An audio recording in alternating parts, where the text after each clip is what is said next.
Good morning दोस्तों, स्वागत है आपका हमारे यूट्यूब चैनल आरजे सर 360 पर।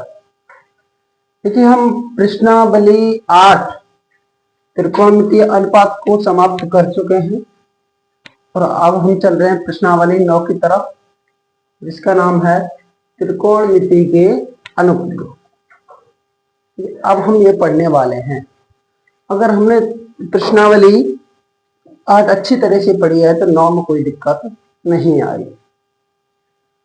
चलिए शुरुआत करते हैं। सबसे पहले कुछ चीजें जान लेते हैं। देखिए भाई, इसमें एक चीज आती है उन्नयन कोण और अवनमन। कौन कौन से कोण? उन्नयन कोण और अवनमन कोण। देखिए भाई, ये कोई मीनार है।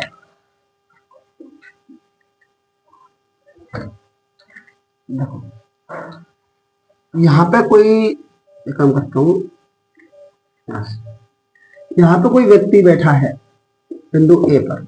कोई व्यक्ति बैठा है, या फिर ये समझो कि ये कोई मीनार है, दीवार समझ लो। ये इसकी चोटी है, शीर्ष है इसका। क्या है ये? इसका शीर्ष है। और ये जो नीचे है ना, इसको बोलते हैं पाद। पाद मतलब पैरों की जगह। ठीक है, क्या बोलते हैं यहाँ? पाद। ठीक है, ये मीनार का पाद है, ये मीनार का शीर्ष है ना। एक बिंदु है ये, यहाँ पे कुछ भी समझ लो। कोई गाड़ी है, जैसे कार खड़ी है यहाँ पे। क्या है? कार।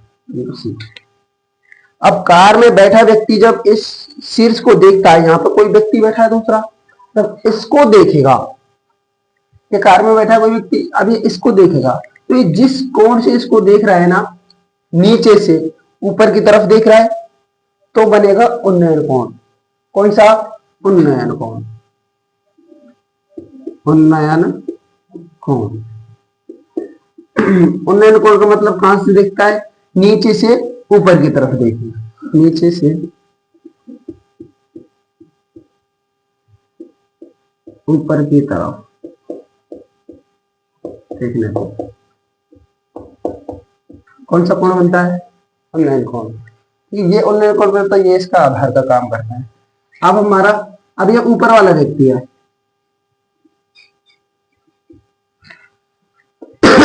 इस टाइम ये देख रहा है, फिर ऊपर से ये ऊपर वाला ये नीचे कार को देखता है, इस कार को देख रहा है, तो ये जिस कोण से इस कार को देखेगा तो इसका कोण बनेगा वो यहां बनेगा, और ये बनेगा अवनमन। कौन सा? अवनमन कोण। ऊपर से नीचे देखने पर तो बनता है अवनमन कोण, और नीचे से ऊपर देखने पर क्या बनता है? उन्नयन कोण। और देखना भाई गजब की बात कि यहां से जो ये, जब ये सीधी दूरी है और ऊपर वाली सीधी है, तो यहां से जब ये जो बनता है तो ये जेड की आकृति बन जाती है, और जेड की आकृति में एकांतर कोण बनता है। और एकांतर कोण मतलब उन्नयन कोण और अवनमन का कोण का मान क्या हो जाएगा? बराबर हो जाएगा। आई समझ में? आ रहा है कुछ समझ में? ठीक है, तो अवनमन कोण कब बनता है? ऊपर से नीचे देखने पर। अवनमन कोण कब बनता है? जब ऊपर से नीचे देखते हैं तो बनता है हमारा अवनमन कोण, और नीचे से ऊपर की तरफ देखते हैं तो कौन सा बनता है? हमारा उन्नयन कोण। ठीक है भाई, बात समझ में आई? ये हमको चाहिए, इसका हमें ज्ञान होना चाहिए। जानकारी मिल गई, और हमें पता होना चाहिए इसमें जो बार बार हमारा कोण लगने वाला है, बार बार एक सर्वसम का लगेगी हमारी, वो है tan थीटा। बार बार कौन सी लगेगी? tan थीटा बार बार लगेगी। लाल बटे का बार बार प्रयोग होगा, इसकी जानकारी आपको अच्छी से होनी चाहिए। लाल बटे का, इसकी जानकारी ठीक से होनी चाहिए। ठीक है, इसकी जानकारी है ना? पहला क्या होता है? साइन थीटा, दूसरा कॉस थीटा, तीसरा टेन थीटा, चौथा कॉट थीटा, पांचवा सेक थीटा, छठवां कोसेक थीटा। ठीक है भाई, इसकी जानकारी आपको होनी चाहिए। एक तो ये जानकारी होनी चाहिए, एक ये जानकारी होनी चाहिए। ठीक है। तीसरी बात, पाइथागोरस प्रमेय में जब हम कोण बना रहे थे, जब ये हमारा कोण ये बनता है, मान लो θ1 ले लिया मैंने, उन्नयन कोण, कोण जब हमारा ये बनेगा तो कोण के सामने वाली क्या बनेगी मेरी, लंब बनेगी। क्या बनेगी मेरी, लंब। और जब कोण ये बनेगा तो या को वो बन के फिर वापस से ये लंब बन जाएगी। ठीक है। अगर मैं कोण ये बनाता हूं तो ये लंब कौन सी होगी मेरी, ये समझे। कोण के सामने वाली क्या होती है, लंब। सबसे बड़ी भुजा क्या होती है, कर्ण। ठीक है।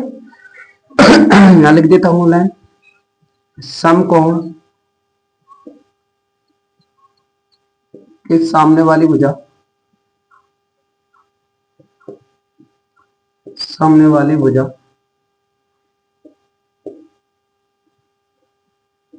कर्ण होती है। कौन सी होती है, कर्ण। तो ये हमारा समकोण है, सामने वाली क्या है मेरी, कर्ण है। और कोण के सामने वाली भुजा क्या होती है, कोण थीटा के सामने वाली भुजा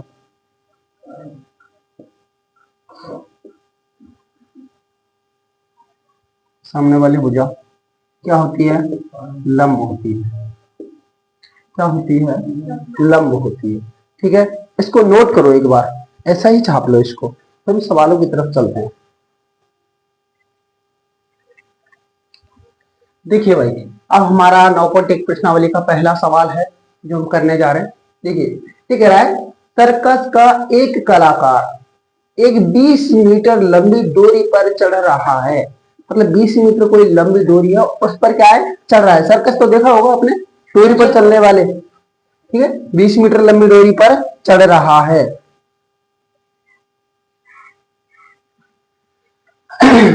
तो एक सर्कस का एक कलाकार एक 20 मीटर लंबी डोरी पर चढ़ रहा है जो अच्छी तरह से तनी हुई है, मतलब टाइट है। देखो ये 20 मीटर लंबी डोरी है जो अच्छी तरह से टाइट है, मतलब एकदम सीधी है। ठीक है। और भूमि पर सीधे लंबे खंबे के शिखर से बना हुआ है। और भूमि पर यानी जमीन ये रही हमारी, इस भूमि पर एक सीधा लंबा खंबा है जिसके शिखर, शिखर माने होती है चोटी, ऊपर ऊपर का हिस्सा है ना, जिसके शिखर पर सीधे लंबे खंबे से, ये सीधे लंबे खंबे के शिखर से बना हुआ, ये बनी हुई। ठीक है भाई। यदि भूमि स्तर के साथ डोरी द्वारा बनाया गया कोण 30 डिग्री है। देखो ये भूमि स्तर है ना, इसके साथ एक डोरी है 30 डिग्री का कोण बना रही है, तो खंबे की ऊंचाई ज्ञात करो। ये वाली ऊंचाई हमें ज्ञात करनी है। ठीक है भाई, बात समझ में आई। अच्छा भाई, अब आप यूं देखिए, हमें दिया क्या है, ये क्या है हमारा, दिया है तो आकृति बनेगी हमारी। इसमें ये 20 मीटर डोरी क्या है, हमारा कर्ण का काम करेगी। दिया है डोरी की लंबाई, डोरी की लंबाई डोरी की लंबाई कर्ण है मेरी, कितनी है, 20 मीटर है। अच्छा, और ये कोण कितना है मेरा, 30 डिग्री।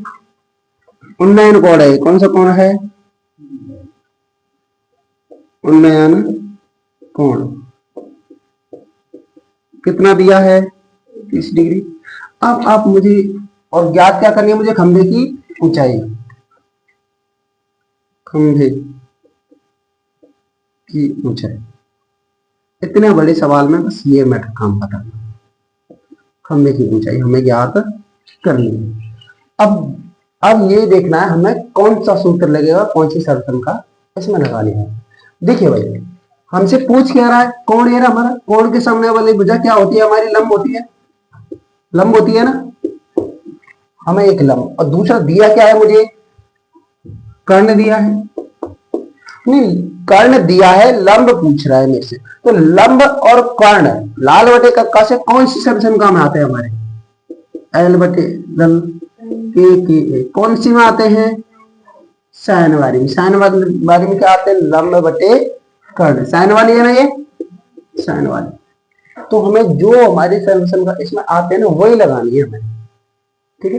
कर्ण दे रखा है हमें, लंब पूछ रहा है, तो लंब और कर्ण आते हैं साइन वाली में, इसलिए नहीं, चूंकि साइन थीटा बराबर क्या होता है, लंब बटा कर्ण होता है, यही होता है ना। अच्छा, साइन 30 डिग्री, कौन की जगह कितना दिया है मुझे, 30 डिग्री। लंब कौन सा है मेरा, इसके सामने वाली भुजा ए बी, ए बी है ना। कर्ण कौन सा है मेरा, ए सी, ए सी 90 डिग्री के सामने वाली होती है कर्ण। इस बात समझ में आई, ठीक है। तो साइन साइन 30 का मान कितना होता है मेरे पास, साइन 30 डिग्री का 1/2 कितना होता है, 1/2 होता है। तो साइन 30 डिग्री का मान मैंने लिख दिया 1/2। ए बी मुझे पता ही नहीं है, मैंने ऊंचाई क्या ले रखी है, एच, तो एच लिख लूं इसकी जगह में बटे। एसी कितना है मेरे पास, 20। एसी कितना है मेरे पास, 20। बच्चे गुणा कर दूं, इसका इससे, इसका इससे, या को मत करो, ये को कर दो बस, या को याद कर दो। 20 एकम 20/2, 2 धारे 20। ऊंचाई कितनी आई मेरी, 10। किस में दे रखी है भाई, मुझे यहाँ मीटर में दे रखी है, तो ये भी क्या आ गई मेरी, 10 मीटर।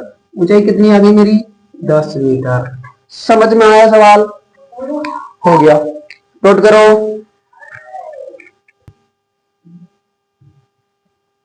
ठीक है, हमारा दूसरा सवाल है, ठीक है। आंधी आने से एक पेड़ टूट जाता है, ठीक है भाई, आंधी आई और पेड़ टूट गया, और टूटा हुआ भाग इस तरह मुड़ जाता है कि पेड़ का शिखर, यानी पेड़ की जो चोटी होती ना, वो शिखर जमीन को छूने लगता है। भाई कोई पेड़ था, ये देखो, ये पेड़ था, काफी ऊंचा होगा, मान लो इतना बड़ा पेड़ था। अब यहां से ये टूट गया, मान लो ये टूट के, और कहाँ आ गया भाई, ये जमीन पर कुछ इस तरह से, ठीक है, कुछ इस तरह से आ जाता है। ये जरा पेड़ का शिखर है, यानी जो इसकी चोटी थी ना, वो शिखर है, ये जमीन को छू गया भाई, टूट के यहां से टूटा और ऐसे आ गया। ये शिखर है, कहाँ टिक रहा है, जमीन पर, ठीक है, जमीन को छूने लगता है। और इसके साथ 30 डिग्री का कोण बनाता है। क्या डिग्री का कोण, वही 30 डिग्री का। पेड़ के पाद बिंदु, यानी पेड़ का पाद बिंदु, पेड़ यहाँ खड़ा था तो पैर यहाँ है इसके पेड़ के, तो पाद बिंदु ये रहा, ठीक है। पाद बिंदु की दूरी, जहां पेड़ का शिखर छूने, जमीन को छूता है, यानी पेड़ के पाद बिंदु यहां से, और पेड़ का शिखर यहाँ छू रहा है जमीन को, तो इसके बीच की दूरी 8 मीटर है। कौन सी है भाई, कितनी है, 8 मीटर। मुझे ये दिया भाई 8 मीटर। पेड़ की ऊंचाई ज्ञात कीजिए। पेड़ तो भाई अब यहाँ, अब ऊंचाई कितनी है इसकी, यहां से लेकर यहां तक, ये कितनी है मेरी, h है, मुझे ये ज्ञात करनी है, ठीक है भाई। अब देखो मुझे दिया क्या है, अगर मेरा कोण ये है, तो कोण के सामने वाली क्या होगी मेरी, लंब होगी। और जो दिया क्या है, अगर ये लंब है, सबसे बड़ा क्या होता है मेरा, कर्ण होता है। ये मेरी कर्ण है, तो बच क्या गई मेरी, आधार, ठीक है। मुझे आधार तो दिया है, लंब ज्ञात करना है, तो कोण कौन सा लगना चाहिए, लंब और आधार वाली ताल बटे कक्का से बताओ कौन सी लगनी चाहिए,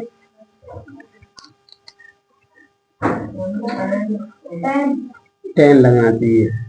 दिया है, क्या दिया है,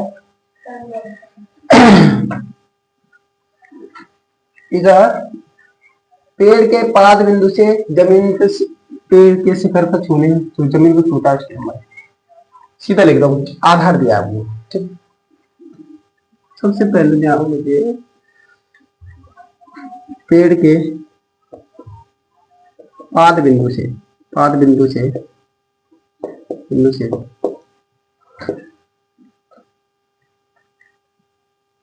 उस बिंदु की दूरी, उस बिंदु की दूरी जहां पेड़ का शिखर, पेड़ का शिखर जमीन को छूता है, जमीन को छूता है। जमीन को कितनी दूरी पर छू रहा हो भाई, 8 मीटर पर, कितने पे, 8 मीटर, 8 मीटर दूरी पर जमीन को छू रहा है, ठीक है, 8 मीटर दूरी पर छू रहा है। और कह रहा है, और जो कोण बना रहा है, इसके साथ कोण कितना बना रहा है, 30 डिग्री। तो उन्नयन कोण, कोण कितना है मेरे पास 30 डिग्री। ठीक है, कोण थीटा बराबर 30 डिग्री। और क्या है मेरे पास, तो क्या ज्ञात करना पाना मुझे, पेड़ की ऊंचाई। इसलिए पेड़ की ऊंचाई, पेड़ की ऊंचाई मेरे से ज्ञात करवा रहा है। चलिए भाई देखते हैं। अब मुझे दिया है, आधार दिया है और लंब पूछ रहा है ना, तो tan थीटा लगेगा। इसलिए tan थीटा बराबर क्या होता है मेरा, लंब बटा आधार। लंब बटा आधार होता है। कोण कितना दिया है मेरा 30 डिग्री, तो tan 30 डिग्री। लंब कौन सा है मेरा, ए बी।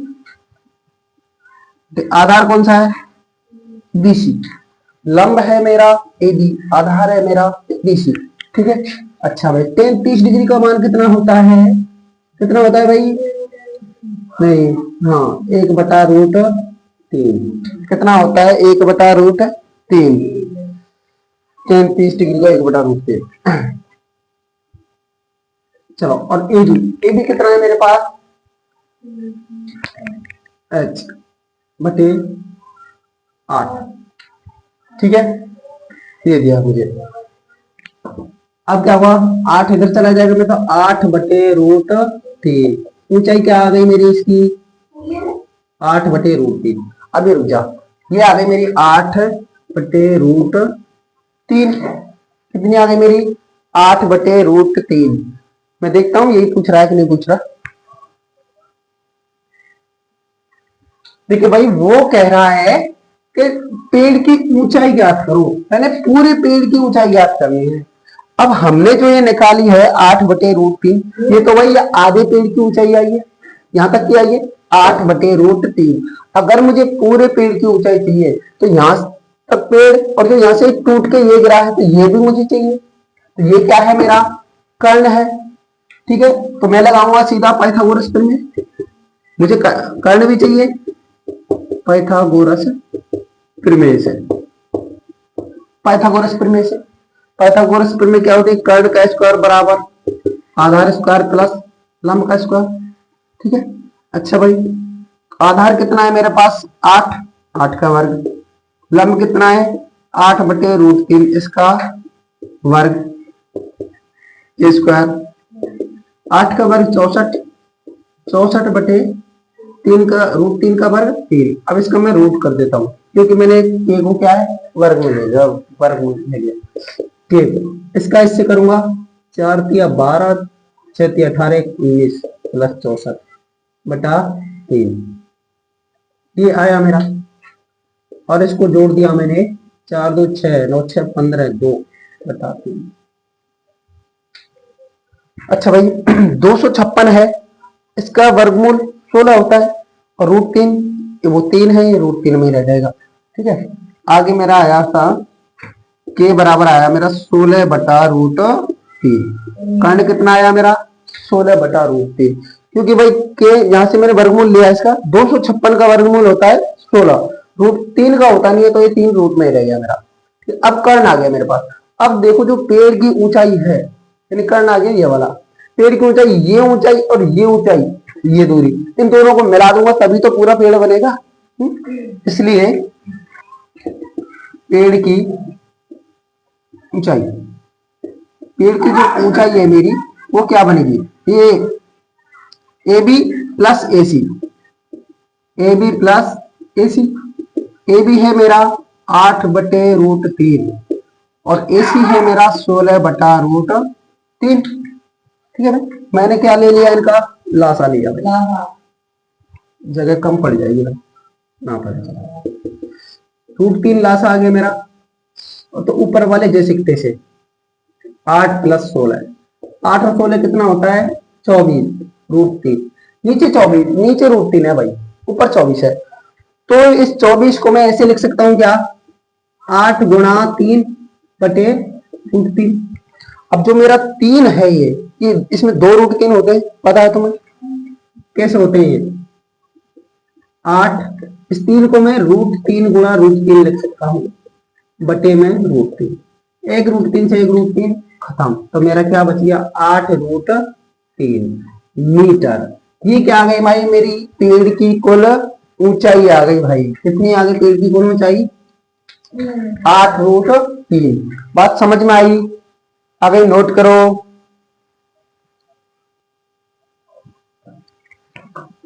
चलिए भाई, हमारा अगला सवाल देखते हैं हम। तीसरा सवाल। सवाल काफी बड़े बड़े हैं। देखिए भाई, ये था, एक ठेकेदार बच्चों को खेलने के लिए एक पार्क में फिसलन पट्टी लगाना चाहता है। फिसलन पट्टी तो देखी होगी आपने, पार्क में गए होंगे, वो फिसलन पट्टी ढाल वाली, ठीक है। वो फिसलन पट्टी लगाना चाहता है। 5 वर्ष से कम उम्र के बच्चों के लिए वह एक ऐसी फिसलन पट्टी लगाना चाहता है जिसके शिखर जिसका शिखर 1.5 मीटर की ऊंचाई पर हो। चलो भाई, 5 वर्ष के बच्चों के लिए, 5 वर्ष से हम बना देते हैं। 5 वर्ष से कम उम्र के बच्चों के, ये 5 वर्ष के कम उम्र के बच्चों के लिए ये रही हमारी ABC, और इसकी ऊंचाई बता रहा है वो कितनी है, 1.5 मीटर है। और भूमि के साथ 30 डिग्री कोण पर झुका है। ये भूमि इसके साथ कितना डिग्री कोण बना रहा है, वो 30 डिग्री कोण है, ठीक है भाई, ओके। जबकि इससे अधिक उम्र के बच्चों के लिए 3 मीटर ऊंची एक अधिक ढाल वाली फिसलन पट्टी लगाना चाहता है। अब भाई, अब दोबारा वो कर रहा है भाई, वो 3 मीटर ऊंची, कितनी, अधिक ढाल फिसलन। ये रे भाई, A B, नहीं, PQ वाले देता हूं, PQ और R, ये 3 मीटर ऊंची है, ठीक है। और ये है 5 वर्ष से अधिक, 5 वर्ष से अधिक उम्र के बच्चों, 5 वर्ष से ज्यादा उम्र के बच्चों के लिए वो ये बना रहा है। अधिक उम्र के, जो भूमि के साथ 60 डिग्री कोण बनाती है। ये कितने डिग्री कोण पर है, इस 60 डिग्री कोण। तो प्रत्येक स्थिति में फिसलन पट्टी की लंबाई ज्ञात करनी है, ठीक है भाई। लंबाई ज्ञात करते हैं भाई। दिया है पहले 5 वर्ष से कम उम्र के बच्चों हेतु, 5 वर्ष से कम उम्र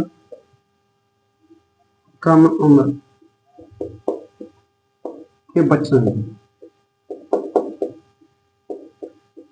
चलो, 5 वर्ष से कम उम्र के बच्चों के लिए देखते हैं भाई,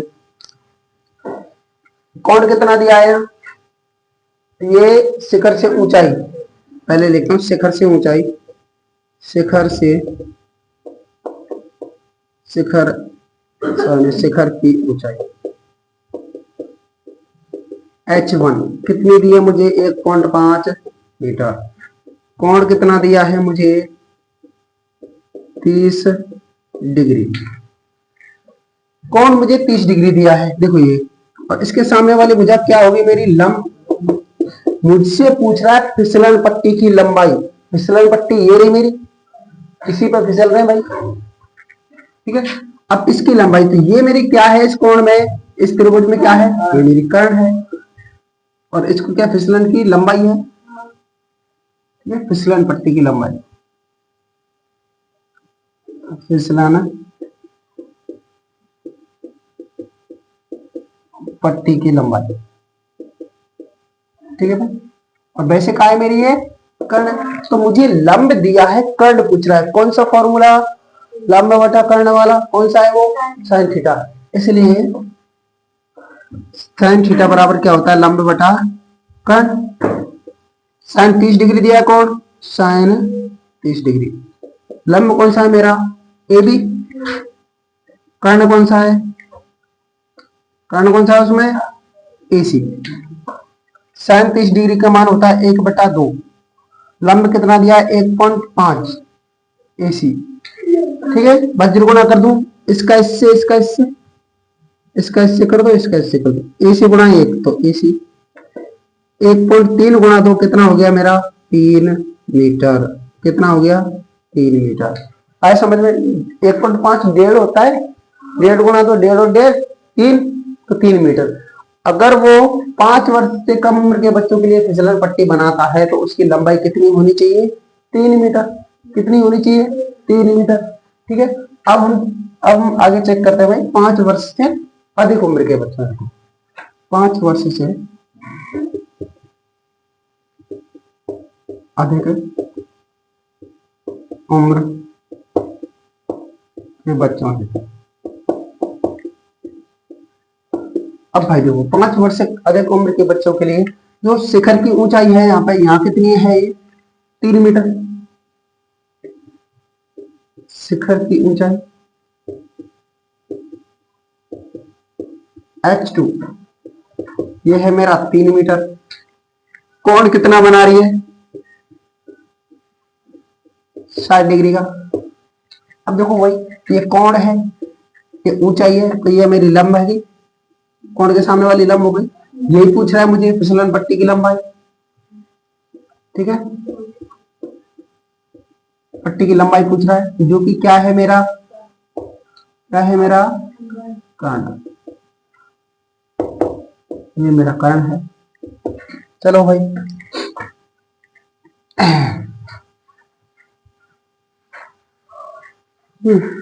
इसलिए पट्टी की लंबाई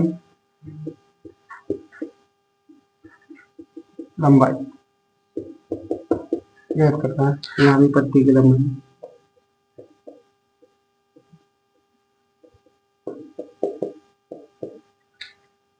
अब देखें भाई यहाँ वही हमारा फॉर्मूला, ये लंब है ये कर्ण है, तो साइन थीटा लंब बटा कर्ण। साइन अब कोण की जगह कितना हो गया है? 60 डिग्री। लंब कितना है मेरा? पी क्यू बटे पी आर। साइन 60 डिग्री का मान होता है √3/2। पी क्यू दिया है मुझे 3 बटा पी आर मुझे ज्ञात करना है। चलो भाई इधर इसको इधर गुणा, इसको इधर गुणा करता हूं मैं। √3 पी आर बराबर 3 गुणा 2। √3 कहाँ जाएगा? नीचे। पी आर बराबर 3 गुणा 2 बटे √3। √3 से ये 3 है, ये √3 बार कट जाएगा, √3 बार। ठीक है, तो मेरा आया पी आर बराबर आया 2√3 मीटर।